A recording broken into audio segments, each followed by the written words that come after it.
Isn't it me? March 8th, Councilmember Clark. December 8th, general government meeting. Would the city clerk please call the roll for the committee, please? Chairwoman Mayor Pro Tem Adams. Here. Vice Chair, Councilmember Joyner. Present. Councilmember Burke. Here. And Councilmember Hall.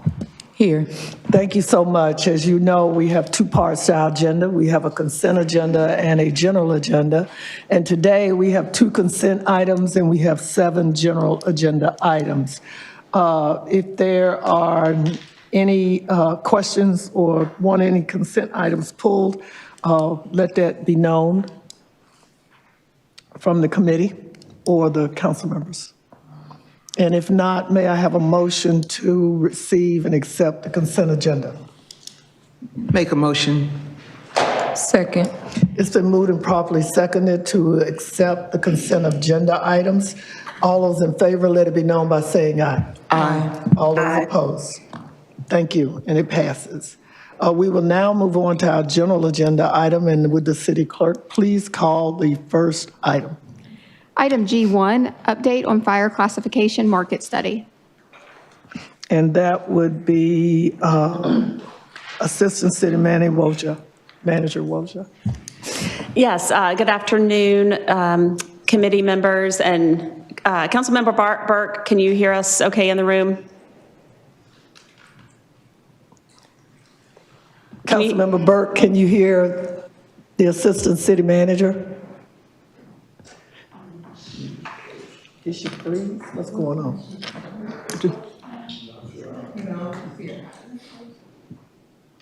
All right, we'll work on that. In the meantime, I want to kind of key this item up, and I'll turn it over to Dr. Keena Cofield-Jones, our Human Resources Director, and Matt Reese with Piedmont Triad Regional Council, or PTRC. So this item is a follow-up to some of the conversations we had earlier this summer with the adjustments to the accruals for the fire department, and then discussions of the, what we call the third, updating our classification and compensation studies. We had committed to looking at a third of our employees each year. So over the span of 3 years, we would have evaluated classification and compensation for all of our employees over the 3-year period, with the adjustments to the fire accruals to bring their accrual rates on par with the rest of the city employees. We agreed to look at the fire department classification in that first round. So we have hired PTRC to do that work. So Dr. Keena Cofield-Jones and Matt Reese will go through, if you want to go to the, so they'll cover just kind of an overview of the work that was done, the cities or fire departments that were included in the compensation comparisons, provide a summary of the analysis and the results of that initial analysis, and then we'll talk through next steps. So with that, I'll turn it over to Keena and Matt. I have a question, please. I guess, again, going back, we did have a study done years ago. It was a part 1, part 2 deal that would have gotten where we are now if we had voted to do it. My concern is, or my question is, I know you're doing fire department first. I'd like to know, how did you come to do that? And does that tell the public that the firemen are the most disparaged of salaries out of all of our employees? Or is it that we just decided to do them, and from the perception of the community, it might look one way, but when we know, I know, that when I got on this council in '09, it wasn't public safety and others that were making the least amount of money. It was the people that were doing the hardest jobs and the jobs that nobody wanted, such as utilities, landscaping, sanitation, and those type things. So again, my question is, did we make the decision based on the disparity of the salaries based on market study, or did we make it because we chose to pick firemen first? Let me take that one. Mayor Pro Tem, and none of us that are here are part of this can speak back to what happened in the original ones that you were talking about. There were a overall classification study that was done, that was started before I arrived, that was completed after I got here, and that set a baseline. And City Council had been doing a variety of things to move various individual positions up to make them competitive in the market. Plus, you did a lot of things in terms of the lower end of the scale in changing the lowest salary point that people could have, the minimum wage, so to speak, for city employees. So there's been a lot of activity that has happened by this council, or particularly by the most recent council, in terms of moving things along. As a part of that last study that we did, we made the emphasis that we could not make a study and then just stop and then hope that everything worked out, that we needed to continue to move forward. And the proposal was to do what we call a 1/3 study, so that in essence, every position would be studied over a 3-year period. And that should be ongoing in reality forever, so that we're making sure that we're staying competitive in the marketplace for all the positions that we have in the city. Because you are absolutely right. There are a lot of disparate positions in the city. And I think your perception is also correct that public safety gets a lot of emphasis. So there had been actions by this council to help on the public safety area because we were having a hard time finding police officers and firefighters, particularly during the pandemic or pre-pandemic. That has changed to some extent, but we're still recruiting for all kinds of positions. So the 1/3, 1/3, 1/3 study was basically all the positions, and Dr. Jones could talk about that more, have been set into 3 categories. To your specific question on fire was chosen to be in the first category because council asked us to do that. So when we were looking at some of the other implementation changes that happened in our HR benefits to bring some parity on the benefit side of what we were doing, the council at that time, or at that point, said we would like for firefighters to be included in the first round of the study. So that is why they got placed in that position. We are also doing all of our CDL drivers, and there's probably a whole series of other folks that we'll be looking at in this facet. That means we will still get to the other parts. The 3 biggest departments are fire, police, and utilities, and those will probably it's probably in that order: fire, police, and then utilities, I believe, and is how we'll break them up, and then all the other departments will be a part of those as we go along. So I think your assumptions are correct and what you're talking about, and we can talk more about how we're doing what we're doing. I'd like to make one more comment. Again, I need everybody to understand that when we make these kinds of changes that affect across the whole spectrum of our employees and their perception, we need to make sure that we are meeting with them and helping them to understand what is taking place. This cannot be a macro decision going forward basically on anything that we do anymore. If we don't start listening to the people that are affected the most, again, we do a lot to try to engage and make everybody feel valued here with the city of Winston. But again, like I tell people, that could be railroaded by perception. That if I feel like that I'm not being looked at or heard because maybe I'm poor, or maybe I'm not the right one, or maybe my job doesn't do, cartwheels and whatever, it's the hard stuff. It's the dirty stuff. It's the stuff outside in weather like this that nobody wants to do. But yet, we decided, and Mr. Pate, if you could give me the minutes of when that was decided, because I need to understand it. I might have voted for it, but it don't ring a bell with me right now. I need to understand the process of how we got to the firemen being first. And it's not personal for me. It's business of the people and our employees understanding that the changes that we make, we don't make them because somebody screams uncle or needs oil on a wheel. We do it because it's the right thing to do, and we're doing it with everybody in mind. So with that, I'll let our HR director take over. I apologize. You can tell I've been in the house for 4 or 5 weeks. I haven't had nobody to talk to. I'm ready. Let's go. You sure? I'm positive. All right, good afternoon. Mayor Pro Tem Adams and Council. I'm happy to be standing before you today to give you an update on the fire classification study. So the overview, as the Assistant City Manager stated, we hired Piedmont Triad Regional Council, to do the study. And they will be going through, actually Matt Reese will be going through the analysis part of the study, but I just want to give you a brief overview of the localities that were included in the study.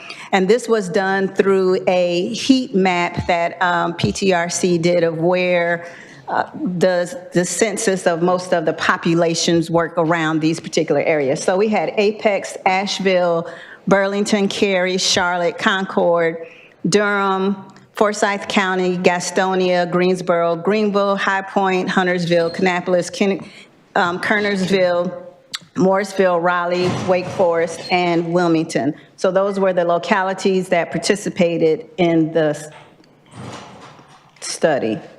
For the components of the analysis, there was the salary range analysis, and that's where they looked at the minimum to the maximum ranges or salaries available for the positions and the grades. The actual salary analysis, and that was comparing our current average actual salaries to those 19 localities that I just stated, to their average actual salaries. And then they are also conducting a very comprehensive benefits survey, which those are still being responded to. So we don't necessarily have the benefit information today, but they will go through the information for comparisons of the positions.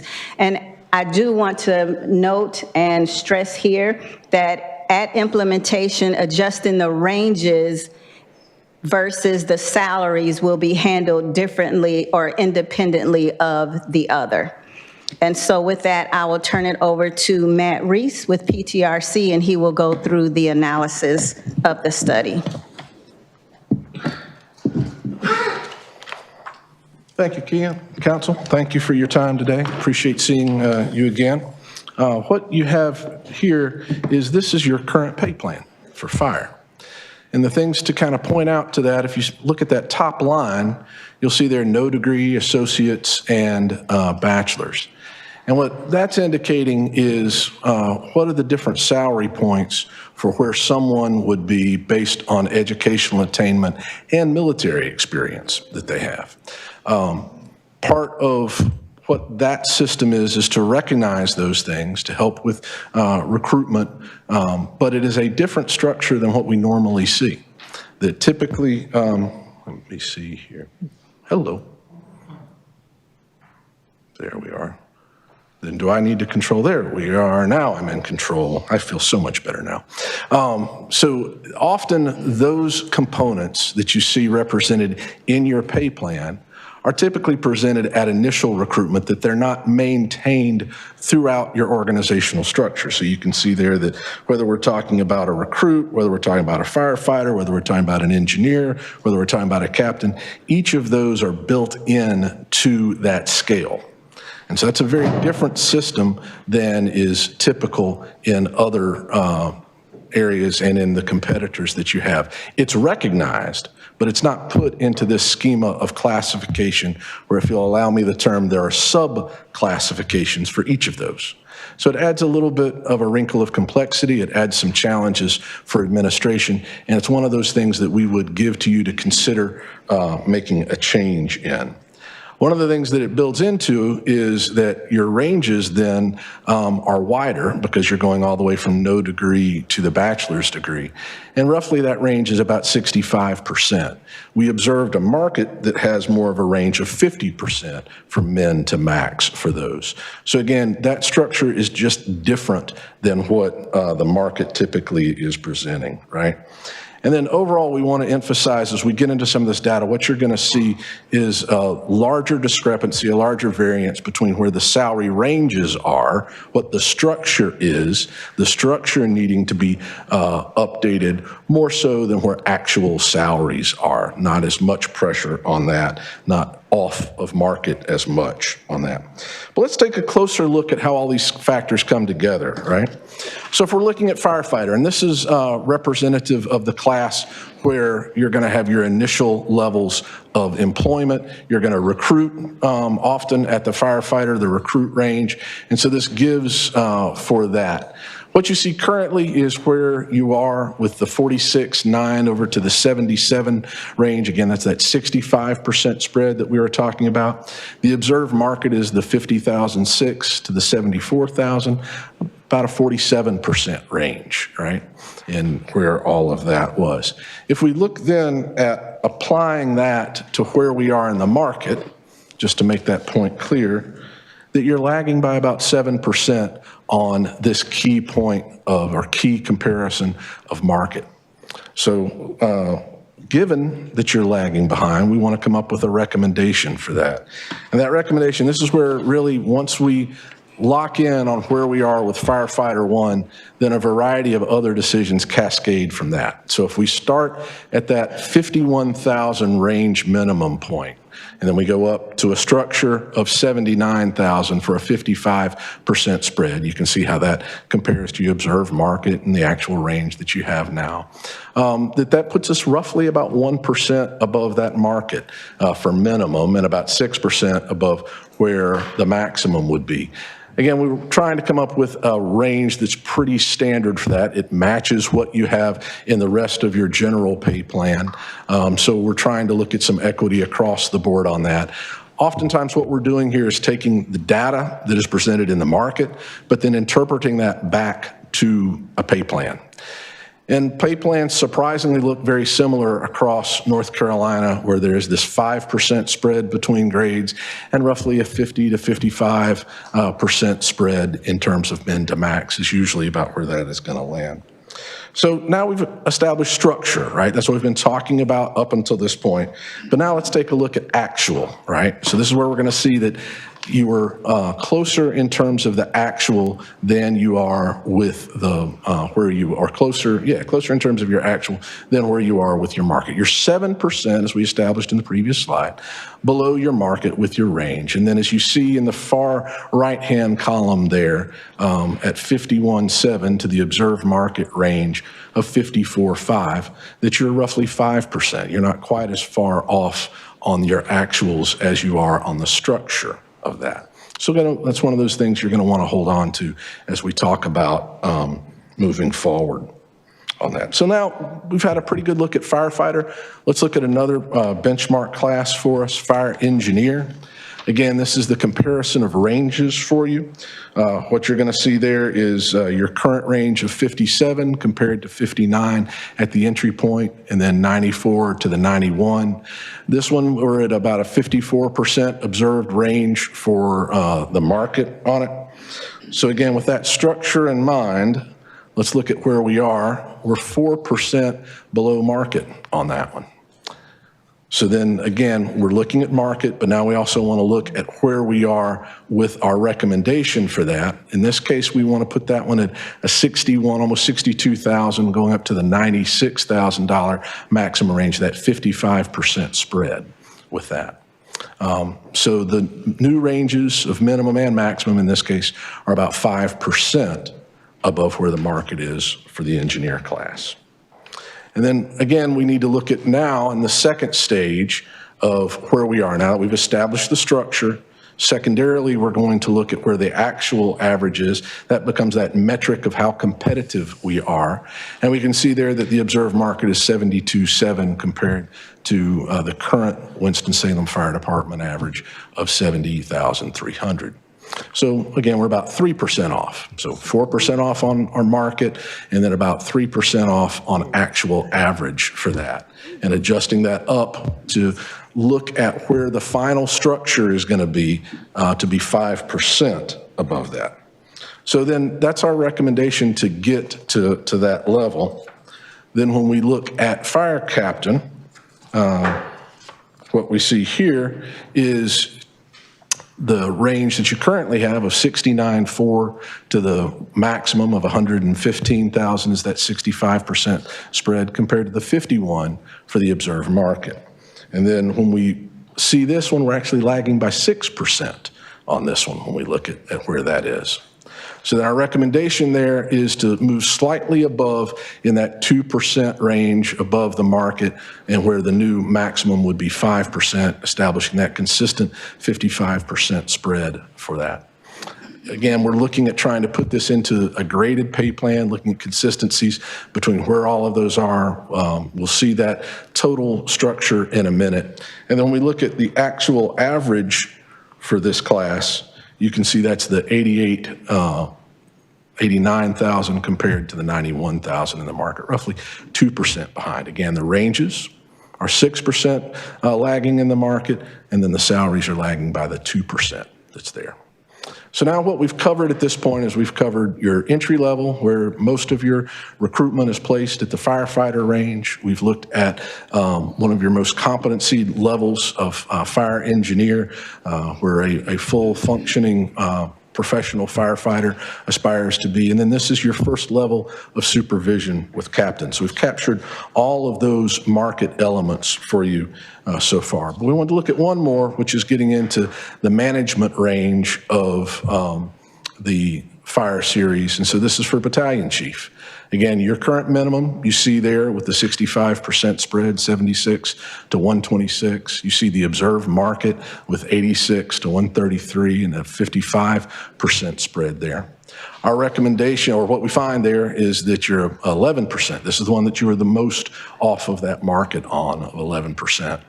And you see what our recommendation is to move that to 87, 135, the 55% spread, where those new minimums are just 1% above where that market is, trying to tie into that as we can.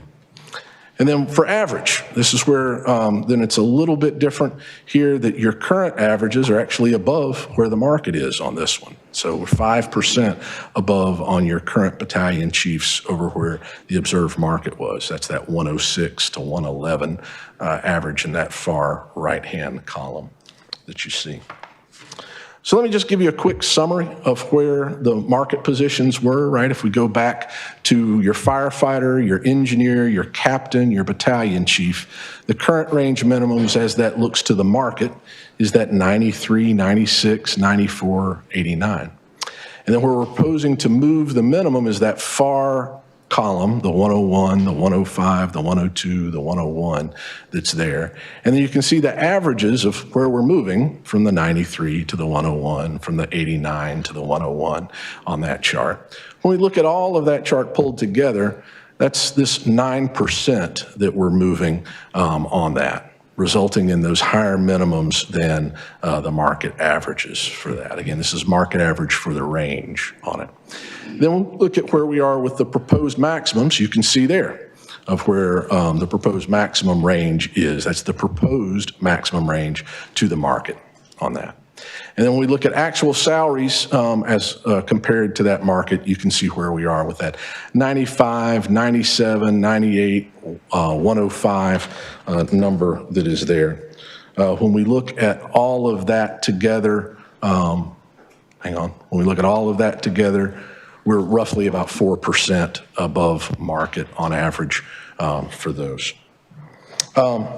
So when we look now at putting it all together, so we've been talking about different market positions and so forth. This is the entirety of the full pay plan. These are all the classes that were included in the study for this series. And so it moves all the way from your fire recruit all the way up to your deputy fire marshal. A couple of placeholder grades are in there for calculation purposes. But this is that structure we were talking about that's rather consistent among all local governments. It's that 5% differential between, say, where a grade 101 is and where a 102, 103, et cetera. And then there's the 55% spread that we're now establishing in the minimums to the maximums that you see. And then with the exception of the battalion chief, those other positions are staying within their current grades, right? That there is this grade increase where you've got to move up battalion chief to capture that 11% that we were off in market. The other concept behind this and looking at this structure, what this reflects is moving from that complicated structure of no degree associates and bachelors to this structure where you would have the minimums and the maximums. Again, that educational incentive would be recognized, but it would be recognized at the initial point of hire, not embedded within the pay system going throughout. That presents some complications as we go. So then what I want to do now is turn things back over to staff, Keena, to talk about implementation.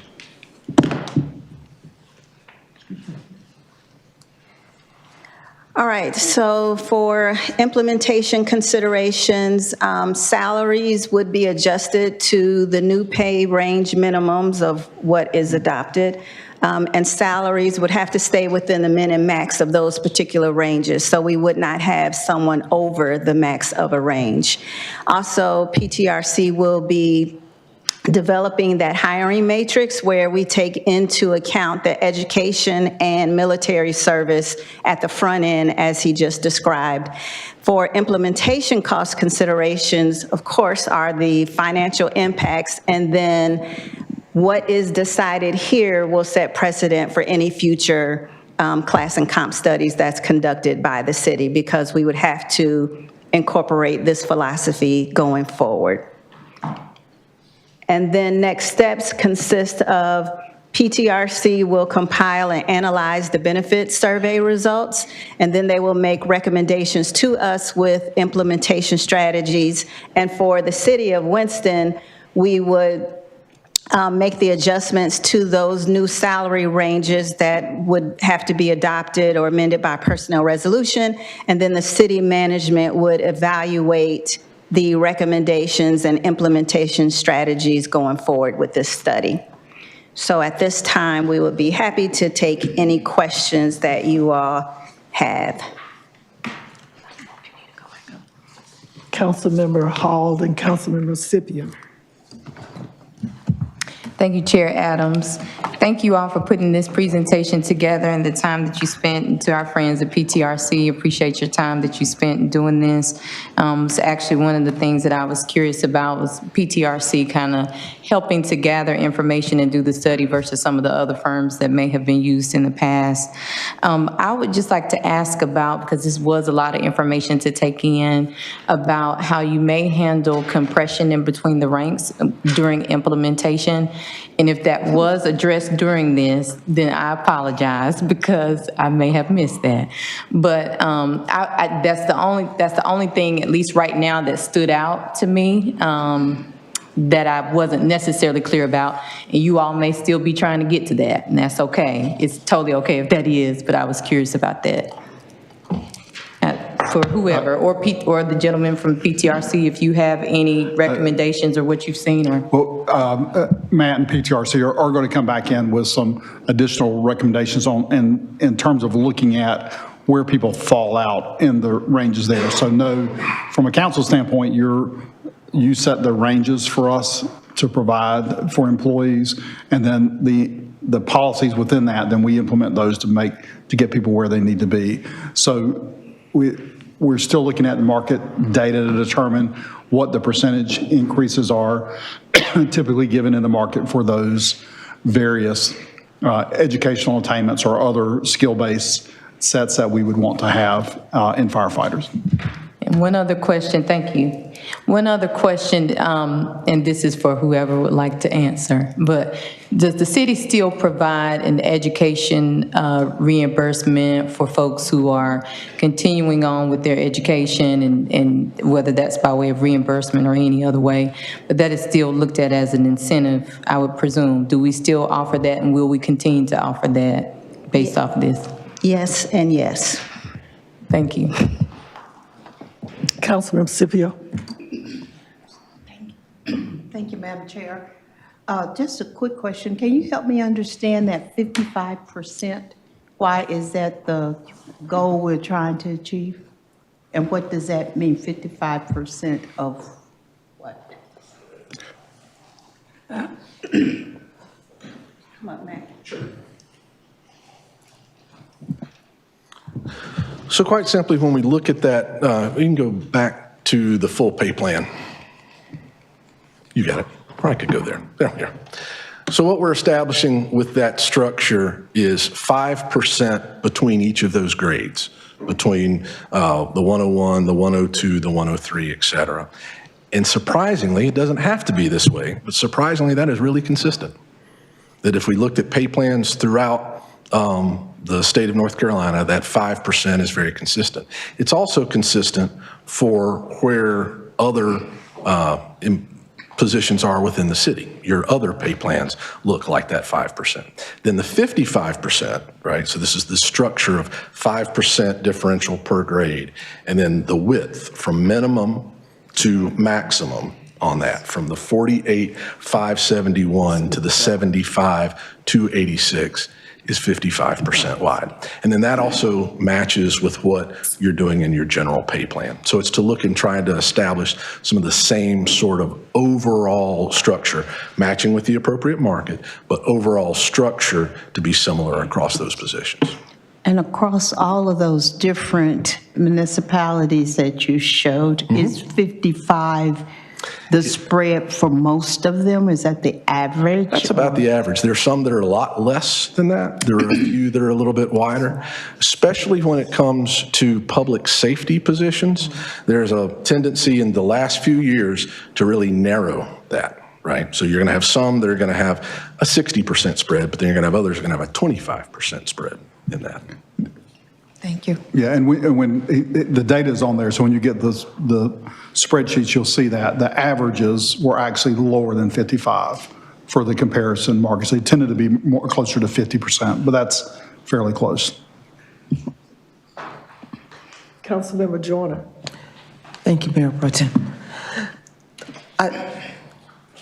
When we were talking about the different classifications, degree or non-degree, so the rate would be based at point of hire for a degree or non-degree, and they would stay on that road or that track for the length of time of employment?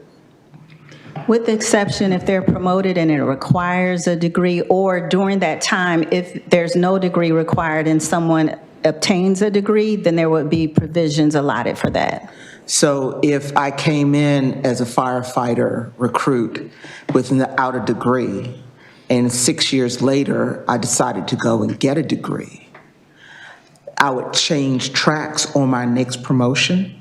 So I would be looked at a degreed track of rate of increase on my next promotion. We will not have a separate degree track. So let me back up a second here. All right. This is what the pay plan looks like now. No degree, associate's degree, bachelor's degree, and then you will see that military is added in there. So if they have one of those, no degree, associates or bachelor's, then that's one rate. If they have military, then it's another rate. So what we're saying is the recommendation is to move away from this, because this is complicated to administer. And for the most part, localities are no longer doing it this way. It would be, as PTRC has recommended, that it would be, their pay plan would look like generally how we have it across the board, and then a matrix would be developed where if someone comes on board and they applied for one of these positions and they have a degree or military, et cetera, we would consider that on the front end, and that's how their pay would be set. And then in your example, say it's a firefighter 2, and they don't have a degree, and that you don't necessarily need 1 and 2, you get to BC, battalion chief, but they're promoted to fire engineer, and then between that time, rather, they get a bachelor's degree, then we will account for that. Okay, all right, thank you. Sorry for the long explanation. It's a clear one, so I appreciate it. Okay. Any other comments or questions? I look forward to whatever else is coming, the next on this. Again, making sure, again, that we are not just educating our employees, but the public as well, the family members, the friends, those younger people or whatever that are contemplating coming to work for the city of Winston. We may need to make sure that it's understandable. And don't get me wrong, this is not easy to understand, but it's a necessity that we do that in order that we all can walk away with knowing that we did the best that we could to ensure that we were on even ground, I guess, with how we pay people. I do want the city manager and staff to already, I'm sure they have, started looking at how is this going to impact the budget? Because we know that this past year there was a few folks that was ready to come down here with pitchforks after us. But again, as long as we are explaining to people why we have to do these things, then it may not be all that palatable, but at least they'll have some understanding before we get to where we pull the lever. Oh yeah, we're getting ready to increase your taxes again. Oh, and this is why we can start to educate right now before the cycle starts. Again, are there any more questions or comments from staff? Councilmember Clark. I'd just like a hard copy of this if you appropriate now. I would too. Yes. Yeah, because it's not on the, Digital and copy. yeah, I like digital. digital. I'm old fashioned, I want paper. It never happened. The city clerk has it now, and it'll be posted with the information here, but she can get copies if you need them. Thanks. Anything else? Thank you so much. Thank you. City clerk, please call the next item. Item G2, resolution approving the 2026 federal action plan for the city of Winston-Salem. Dr. Miller.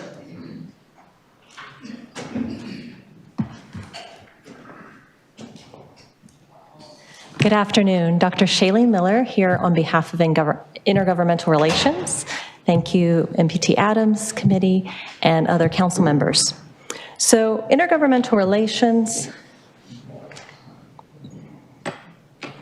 is our main goal is to let our delegation understand the needs of our city and our community, as well as the effects of legislation.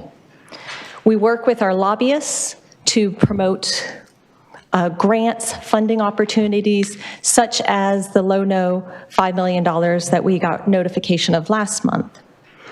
And as an aside, we also have been doing some other funding things, which I want to inform you about, that we've been implementing a new grants management software, and we will be able to give some of our community partners access to be able to search for these roles, to search for grants as well. So that's something else we're doing besides what you're seeing here today. So the agenda's on for the resolution today. The approval of them help us speak in a unified voice when engaging with our state and federal partners. It articulates formally our policies, our priorities, and because legislation can move quickly, our agenda helps us respond in agreement with your agreement and our council.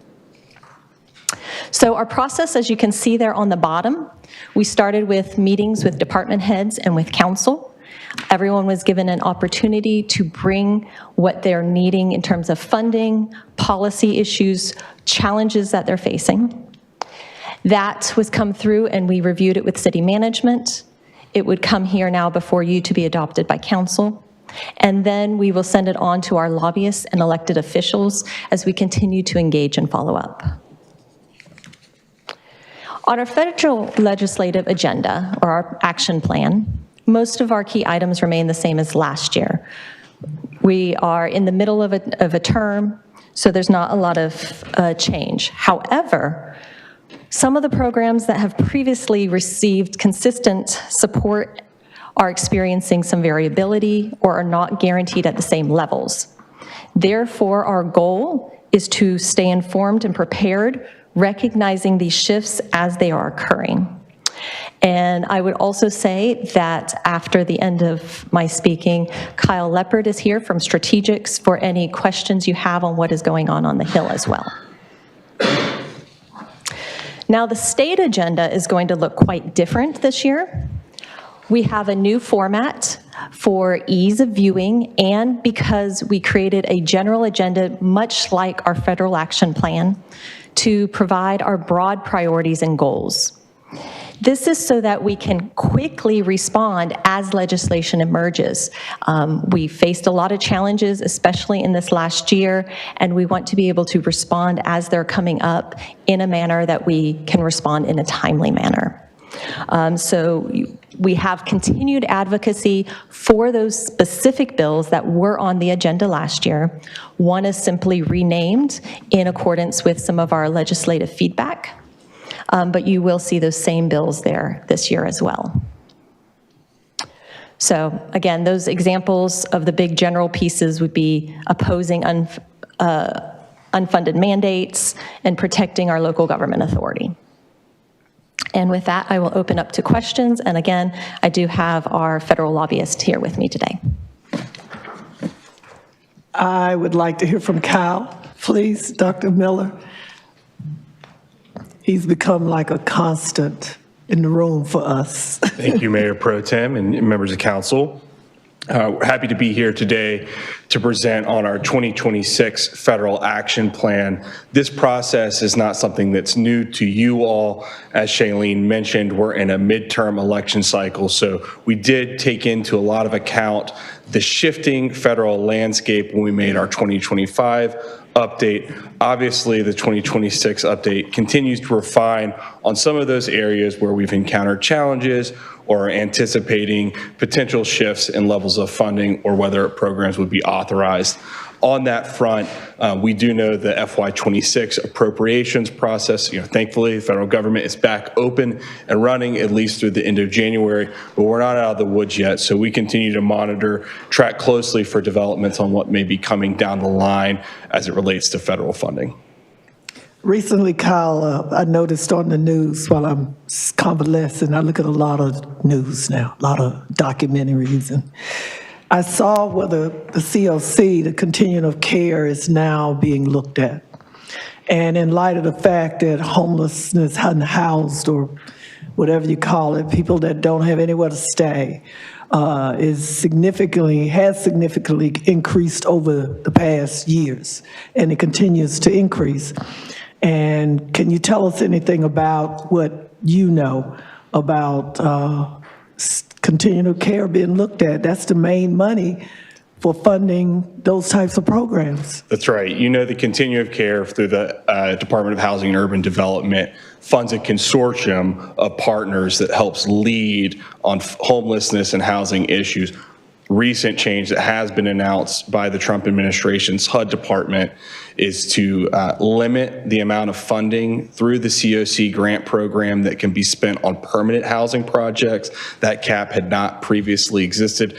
This isn't a proposed rulemaking process, so it's not all the way through there, but we are anticipating this coming down the line. Additionally, there's another tweak that could catch some COC grant recipients in a gap funding situation. Historically, HUD has funded COCs on a 2-year grant period. They're changing that to an annual basis, but if you had an FY26 grant that expires, or FY25 expires, start at FY26, and the notice of funding opportunity is not anticipated to come out into March, dollars not awarded till midsummer, there could be a January to June funding gap for certain agencies that receive those COC dollars.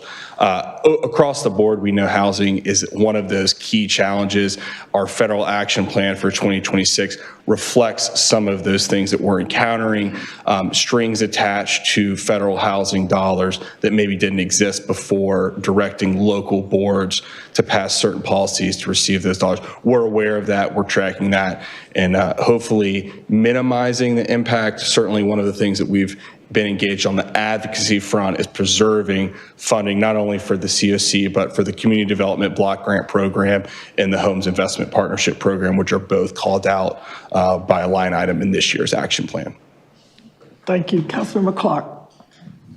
The government is getting to the habit of continuing to pass continuing resolutions. That's right.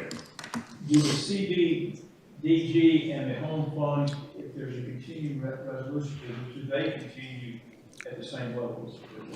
That's right. Thank you, Councilmember Clark. It's a good question.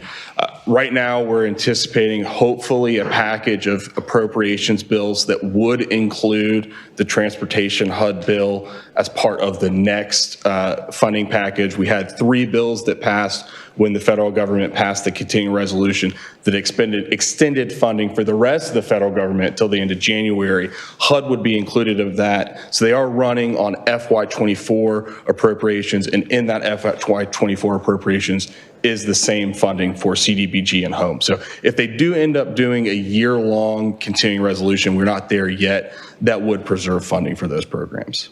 Okay, so if we were to assume in our budget that we will get this year what we got last year, that would not be unusual.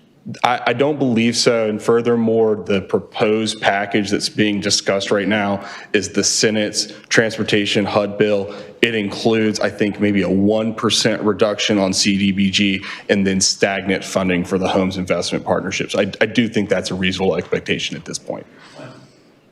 Any other questions, comments? Councilmember Joyner?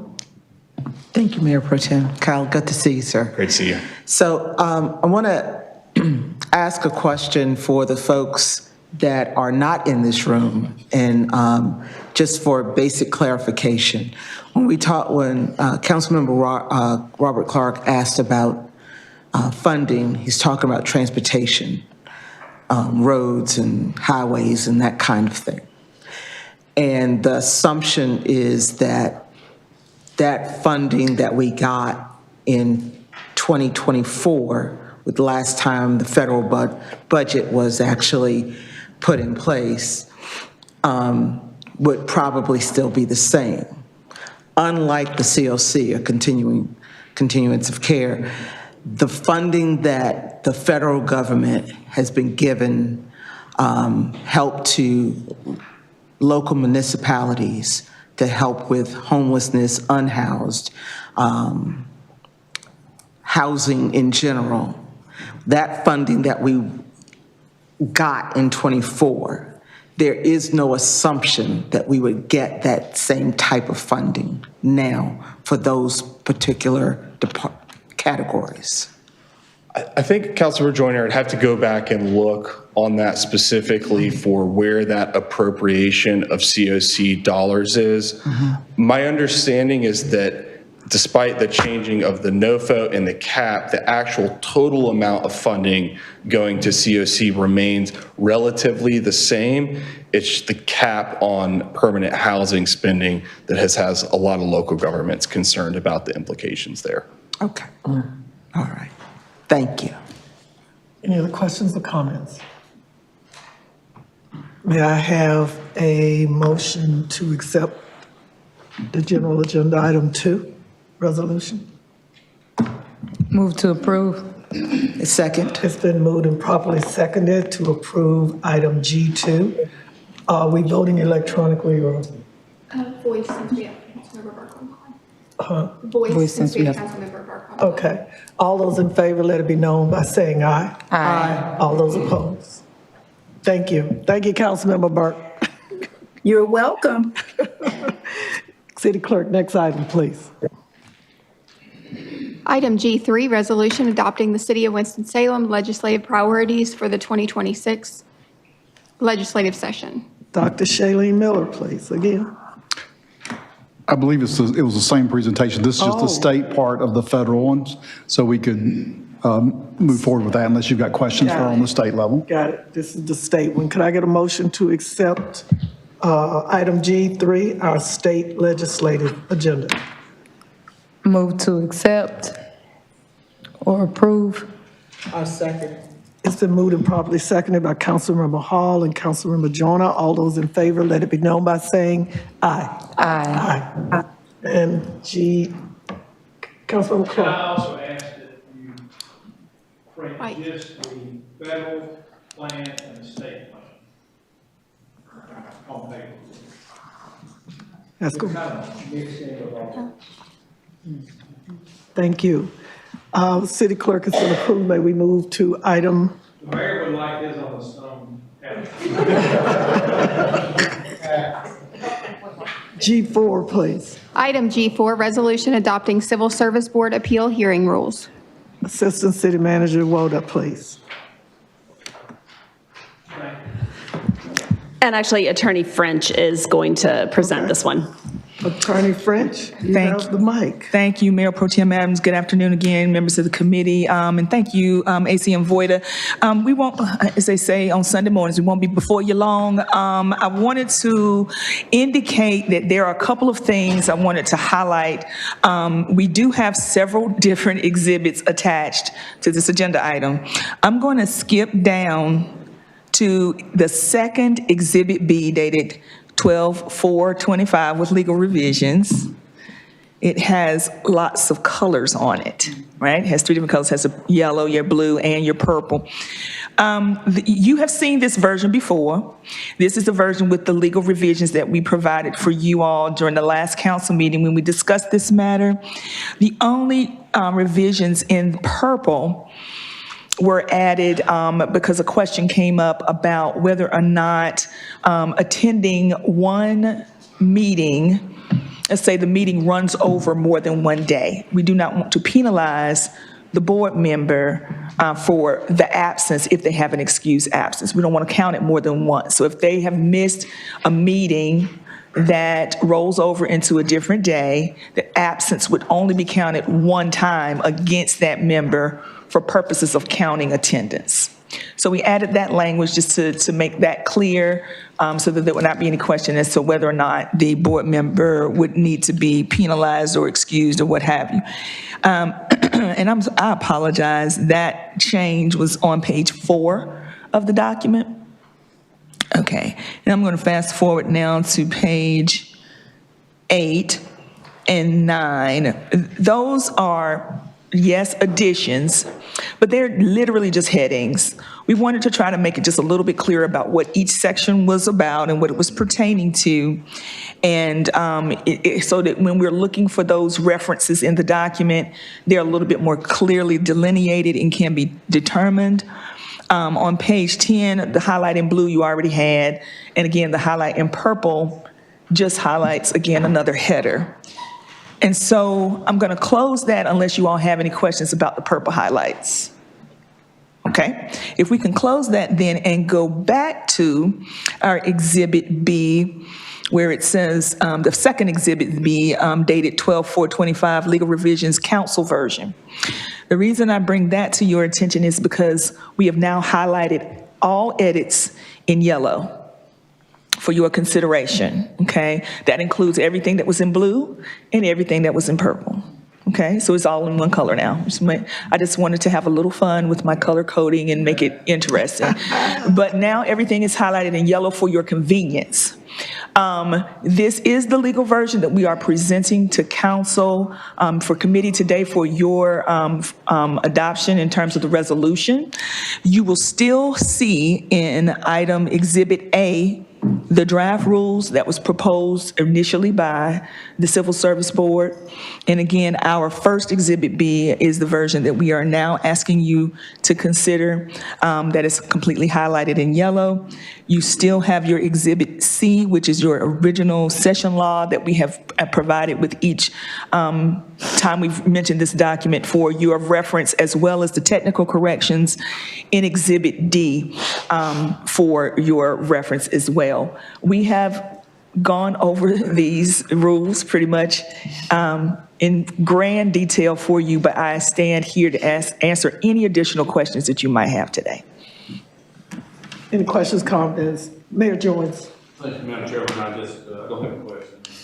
The attorney did a great job of pulling together very complex. Oh, your mic. You've done a great job of pulling together, making clear a very complex issue, addressed a lot of issues that we've talked about at length here. I think we've got a document that, as I believe, and correct me if I'm wrong, City Attorney, is completely in accordance with the state statute, keeps us in line with that, and it's one that is workable and I believe makes sense for the city of Winston-Salem based on the city manager form of government. So I think we ought to go ahead and get this done as quickly as possible and move forward. Any other comments or questions? Councilmember Clark. I'll just say I support Remember, your green light has to be on your mic. Oh, Okay. I thought that was Christmas colors. decorations. I'm not allowed to vote today. I will vote at That the is meeting, correct. but I certainly support the one with the corrections with the blues and the purples and the yellows.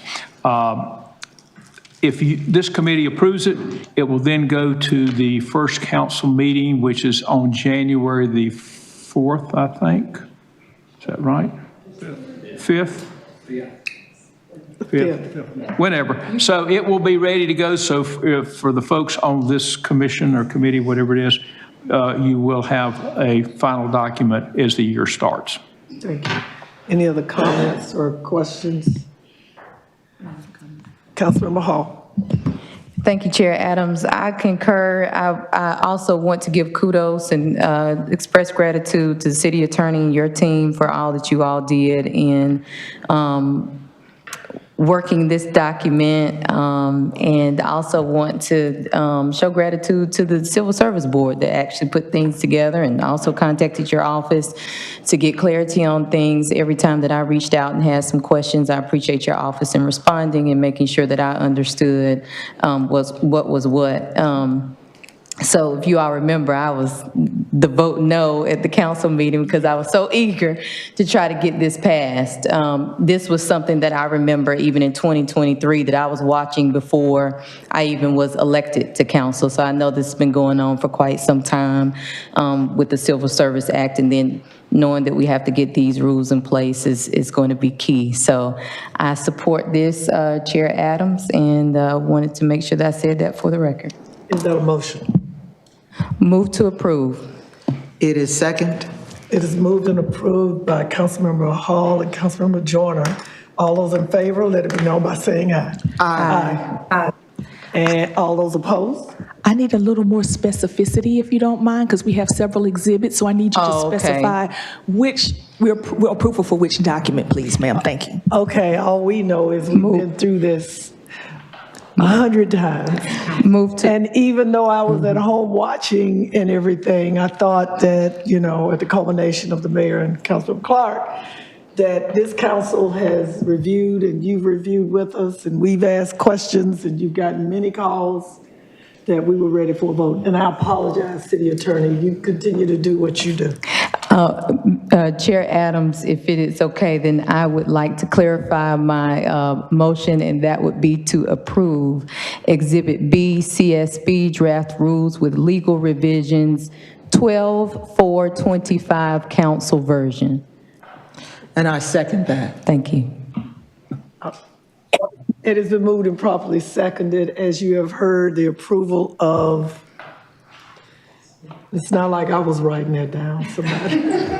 Is it Exhibit B? We got it. Exhibit B of the council version or the legal version? Which one? Both. Council version, legal revision, council Yeah. version.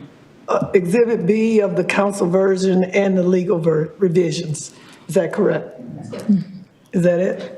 All right. All those approved, please say by voting aye. Aye. All those opposed, nay. It's been moved, it's been approved. Thank you so much. Thank you. Thank you. We've been working on this, it seems like 2 years. Has it been 2 years? Forever. And we need to send a thank you note to the General Assembly to let them know that we did this today, somebody. Clerk, would you please call the next order of business? Item G5, proposed amendments to planned residential development, buffer yard, and thoroughfare open space standards. Mr. Murphy. Good evening, Mayor Pro Tem, members of council, members of the committee. This is a little less light than what you just considered. What I'm seeking is some guidance. As you recall at your meeting earlier this month, you adopted a resolution aimed at removing barriers from housing. And we have a request from TREBIC, the Triad Real Estate Industry Building Council, that is asking whether or not council would like to direct staff to examine the buffer yard standards and the thoroughfare open space standards, and perhaps bring back a text amendment aimed at either reducing or eliminating some or all of those requirements. Just a little bit of context. Obviously, a plan, and this is for planned residential developments. Planned residential developments are a type of single-family subdivision where you can have reduced lot sizes, but in exchange for that, you have to have open space. There's a lot of history to the buffer yard requirements. There was a buffer yard requirement going back to the 80s. And then in the mid-2000s, we actually eliminated the buffer yard requirement. About 3 years after that, it was added back at the request of the Neighborhood Alliance. And it has remained in there through various iterations over the last 15 years.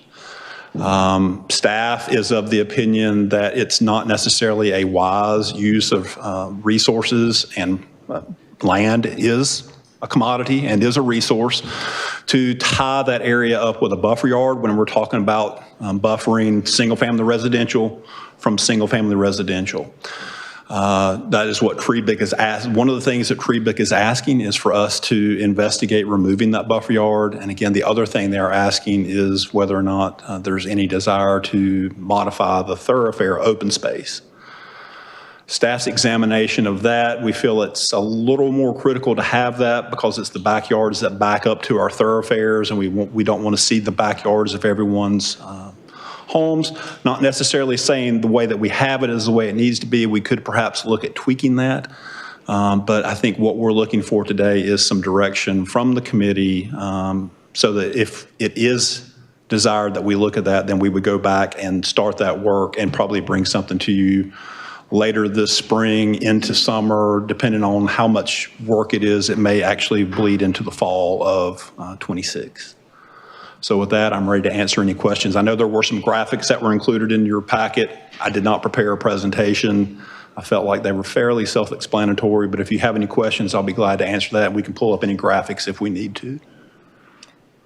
Mr. Murphy, I think this, again, some of the things that people would probably, neighborhoods and whatever, again, like you said, if we can make sure that this is understood, because I was on the council when we voted to put it back, you know, so again, it goes back to how earnest are we about building houses? You know, are we still sometimes so locked into our, what's that word that the guy from Reynolds called us, bucolic, that we can't let go of the past for the future, that we so locked in or stuck that we want it our way and no other way works unless it's what we remember when we were kids, and all of the land and all of the buffers and the trees. You know, nobody is saying, I don't think, that we want to cut out everything or remove everything. But again, with so many young and old and others looking to acquire housing, we have got to be just more open-minded to how we make this happen. And I'd like to thank TREBIC and the housing developers. Again, we have to collaborate. We cannot do this alone. This is the first time that housing developers have gotten in the game with municipal government and government. And I think that's a good thing. So I would say that this is a proposed amendment. This is not a resolution. Correct. This is actually, we're bringing this to you. This is something that was submitted into us. It's not currently on our work program. We wanted to seek some guidance from council as to whether this is something that you would like staff to work on. We have limited staff resources. We're getting ready to move into area plans. We're getting ready to move into some other text amendments. But again, this kind of fits in with Forward 2045 and a lot of the recommendations from that. So if it's something that council would like for us to work on, we can certainly adjust some things, again, because it is aligned with some of the housing policies and some of the large goals of both your strategic plan and Forward 2045. I would have no issue with it. Again, we can't be stuck in our own world and say no to everything that comes to us. I would say again, because we're working on 2045 and some other initiatives, and that it does go with that, I would say if it's okay with the city manager that we move forward. Again, we're constantly looking for partners to help us build houses. The people with the expertise and with the resources are the developers, realtors, builders, contractors, no doubt. So if we can find a win-win situation with everyone, And there are going to be some people that are going to be mad. We got that. But again, it goes back to how do we explain this, at least so we know that we did our best for them to understand. I am all for it. I think we should move forward with it. Mr. City Manager, you have any questions? No, ma'am. That's if we're just looking for council to say if you want us to move forward with this on the work plan, then they'll go back and they will have the involvement with the development community, with the neighborhood groups, and with the planning commission before it comes back to you. But this just gives a go forward to do this if y'all are comfortable. Councilman Majorna. Thank you, Mayor Pro Tem. Mr. Murphy, I think that in complete agreement with Mayor Pro Tem, I think that it would be challenging to just remove all buffer zones all across, especially as we go through for thoroughfares and so.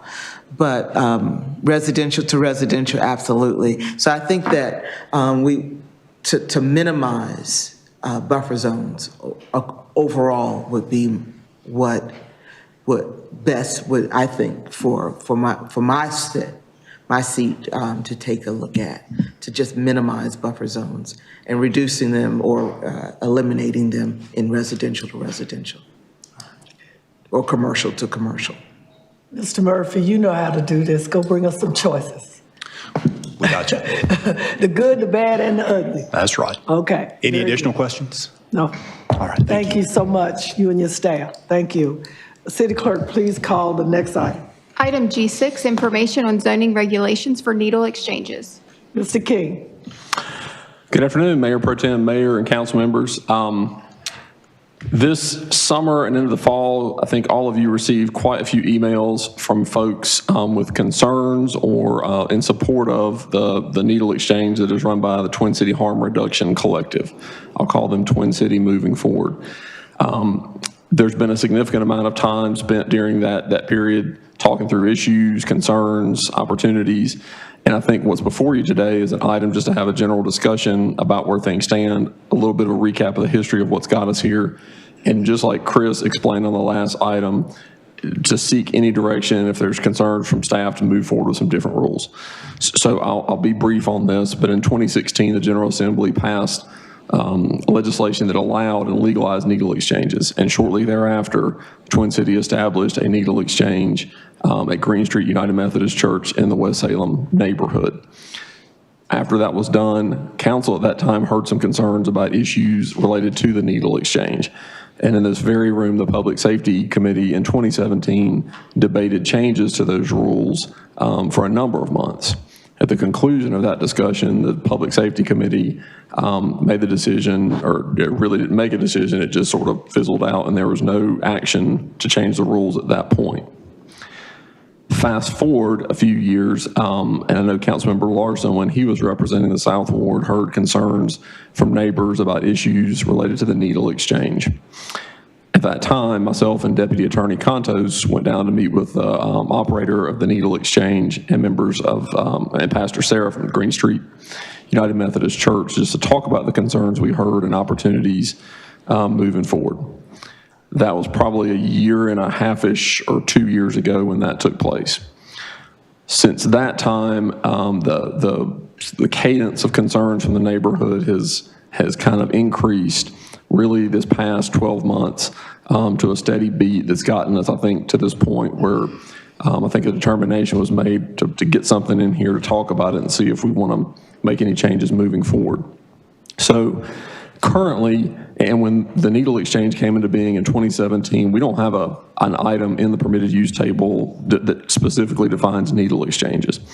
So what we typically do when new uses come along is we classify them to the closest use, or we fit them in where needed. And in this case, since this was being run out of a church, staff was of the determination that this was very consistent with other social programs like clothing closets, food pantries, et cetera, that churches typically run, and we made the determination that it was an accessory use to a church. And that is how it's operated since then. That's basically an approval that's given at the staff level. As a reminder, City Council sets all zoning rules for the City of Winston-Salem.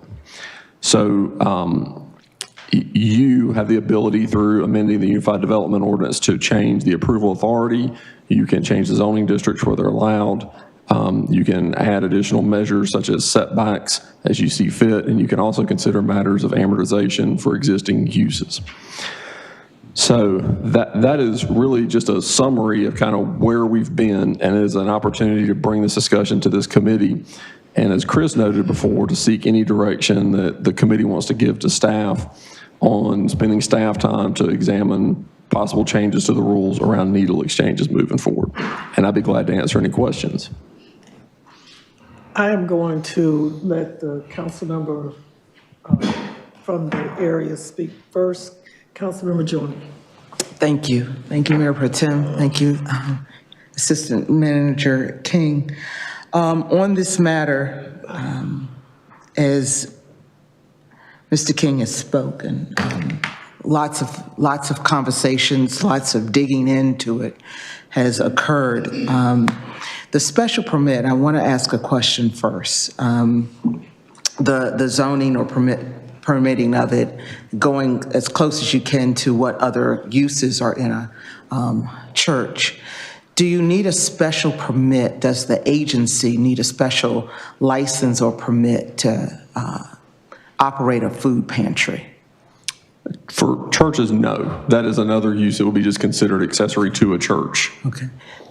Does an agency need a special permit or license to run AA meetings? Not from us, no. Does the vendor of Twin City Harm Reduction need a special license and or permit to do the thing that they do outside of being in the church? They wouldn't need anything from us per se, but there may be some permitting required from the state. Yes. From what I understand, there are some permitting requirements that they are the only agency in Forsyth County that can do the thing that they do. So unlike a food pantry or a clothing closet that doesn't need any special classification to give out blankets or to give out a can of soup. So there is a definitive difference in that. The challenge that we've had in this case, to my colleagues, is that the neighborhood had a need for such a thing. But it was on a temporary basis that it would be in that neighborhood to see how it would work and how it could improve the space. Over the course of time, by admission of most, the number of people served went from 150 to 250 annually to its current of between 2,000 and 3,000 annually.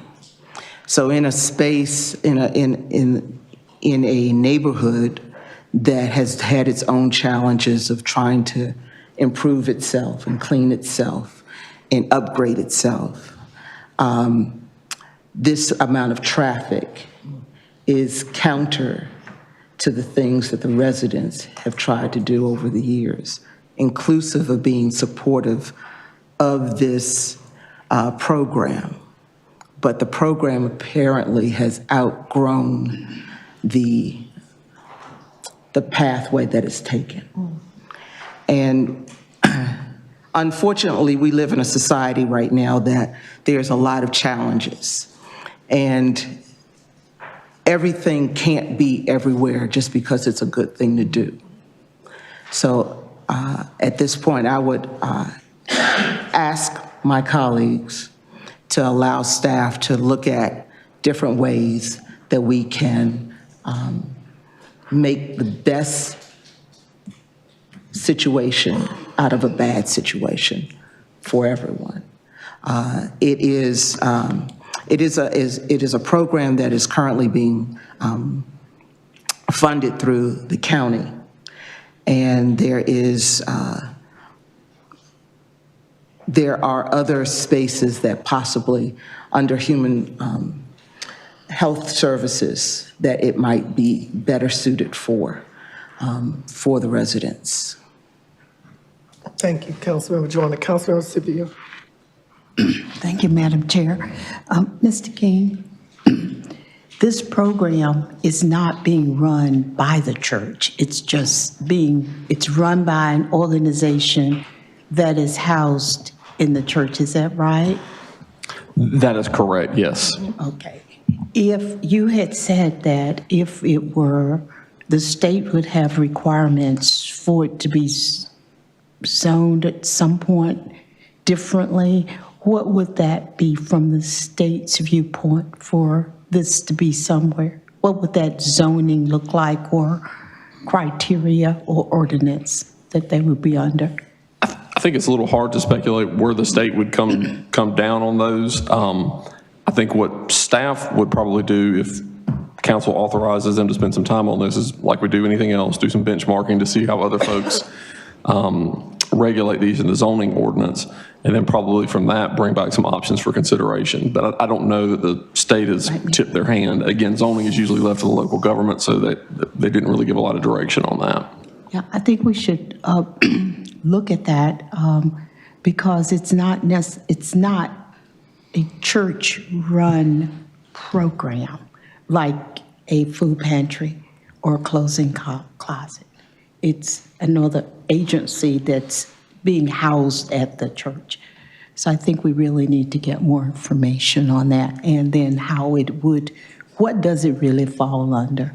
Because part of me says it seems like it's a public health issue, and it should go under public health. And I think it's being funded by the opioid settlement dollars. And it just seems like it's a public health issue. Thank you. Any other questions or comments? Councilmember Hall. Thank you, Chair Adams. Just for confirmation, just trying to see what staff needs from us. ACM King, are you looking for a nod from us? This is not, it's just for information, but a nod for staff to move forward with additional research to bring back? I think that is correct, just like what Chris brought you. So if the committee's good with authorizing this, staff will go back and begin some work, and they'll start the process with a draft text amendment that goes through planning board and public hearings and comes back to this committee, and it works its way back through. So yes. That works. Councilmember Clark.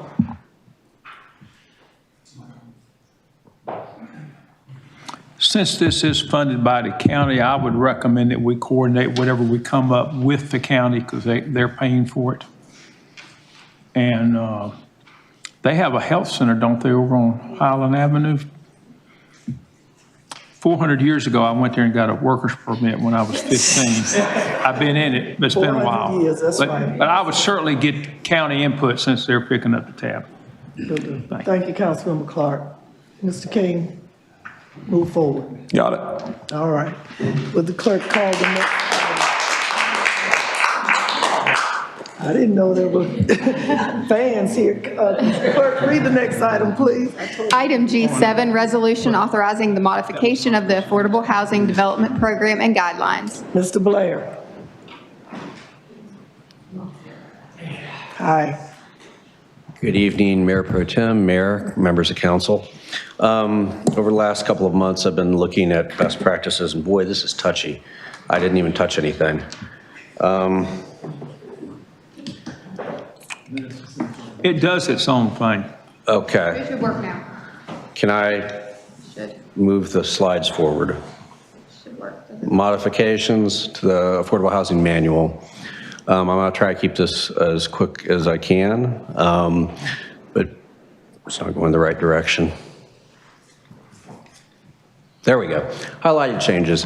So basically, multifamily rental and homeowner, townhomes, condominium subdivisions, projects that would require outreach to surrounding communities. We've had some issues over the last couple of months where that has not necessarily been done, and it comes back to the project later on. We want to try to basically make neighbors aware of projects before they get funded.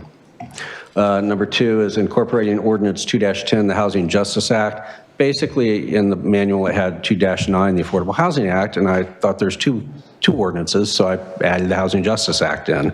So in case people want to read that and understand that they could do a mixed income development with that. So that's why that's there now. Also increase the per unit investment from $35,000 to $40,000, And for a new rental development, negotiated and not to exceed 100,000 for city-associated units.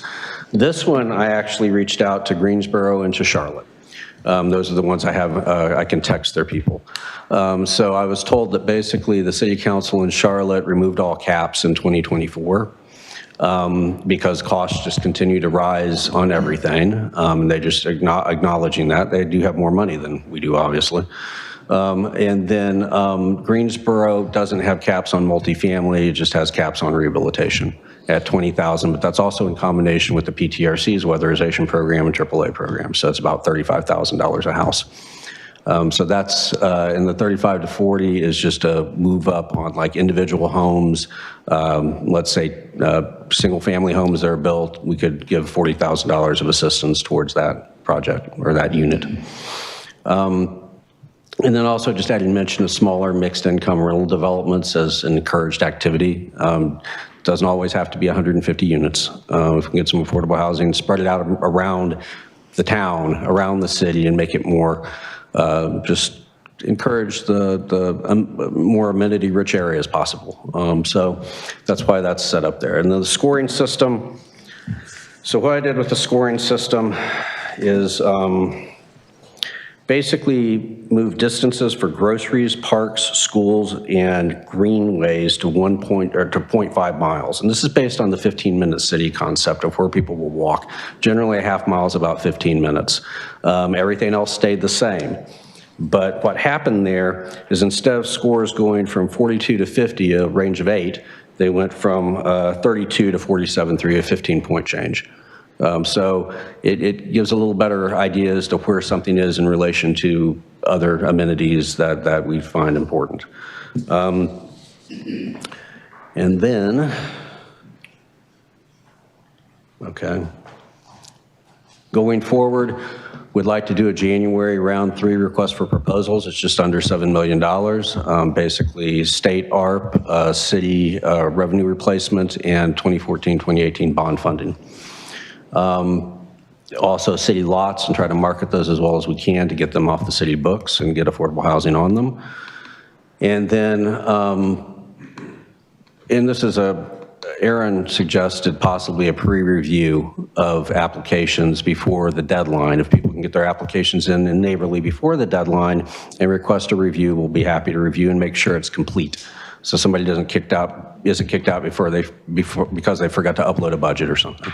So that's there too, and a new policy. So, and then also Affordable Housing Coalition meetings to evaluate and propose projects, trying to make those meetings more public and also get the developers as well as neighborhoods involved in those meetings so we know exactly what the support or lack of support a project has.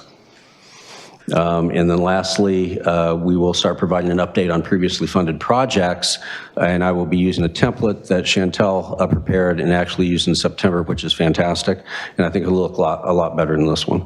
So, are there any questions about the changes or modifications? I would like to see more details. I know you've explained it, but, you know, such as the remaining state ARPA money. You know, I am one of those people that I know we had it, where was it? And if it's time restricted, how much time? You know, those are the things I think this council would like to know. Again, the pre-review of applications for completeness, check. That needs to always be done, you know, and checked again. Because we do get emails, I know I do, from people that didn't make the cut the last couple of times. And they talked about how they got kicked out of the process because the process really didn't explain it like that. So I would appreciate it if somebody would go back and make sure that whatever is on that website, I've looked at that website and I'm not really that happy with it. I'm not either. I don't know how anybody find anything and get anything done and that they can understand it. So I'm asking you, your staff, ACM, Wright, Lanier, and all of you, I need you to go back and look at that website. And Chantel, look at the website. Does it make sense? And you may have to pull some people in the room to say, developers, wannabe housing owner, does this make sense? Is it understandable?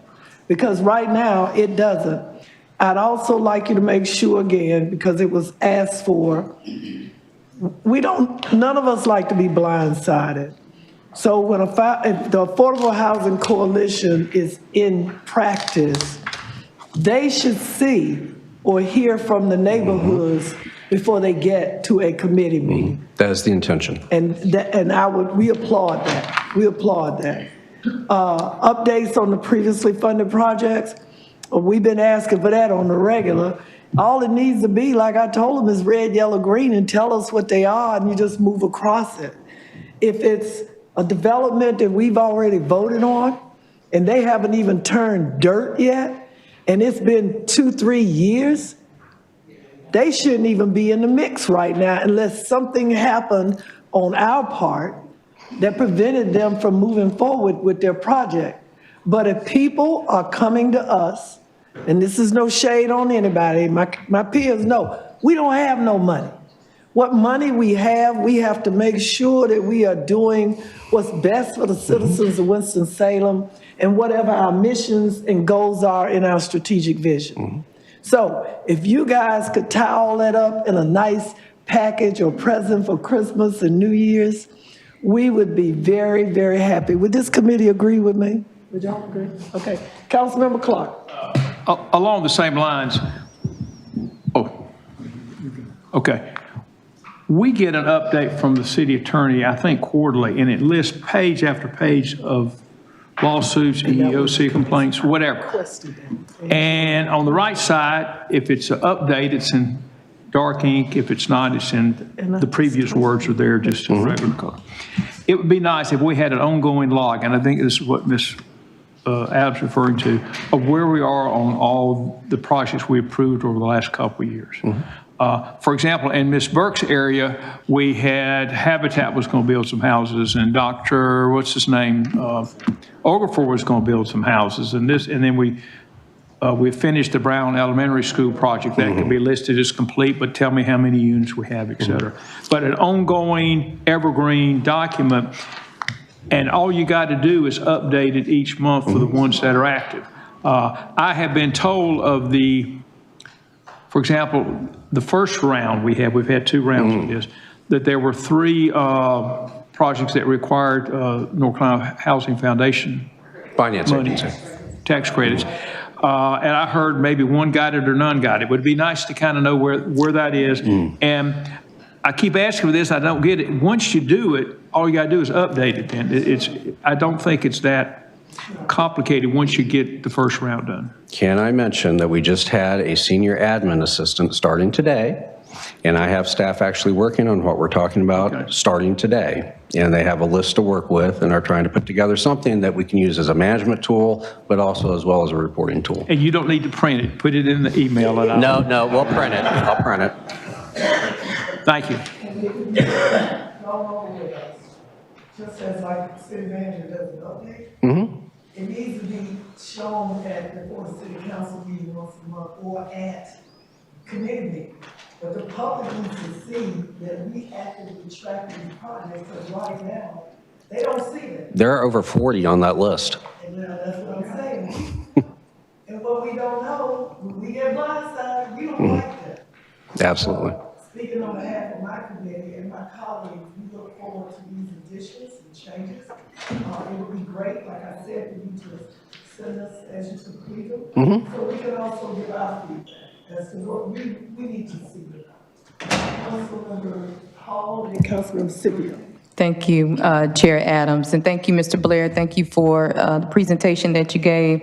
I appreciate you also making sure that you did mention looping in the neighborhoods and neighborhood associations. I will ask, and it used to be that the Community Assistance Liaison Office had a list, and they do, okay, good. And then even at that, making sure that that list is updated, because several months throughout the years, different neighborhoods decide to form neighborhood associations. So even making sure that that list is updated and making sure that you have a contact to get that out, I think will also improve with the outreach that you're trying to do to make sure that neighborhood associations are looped in.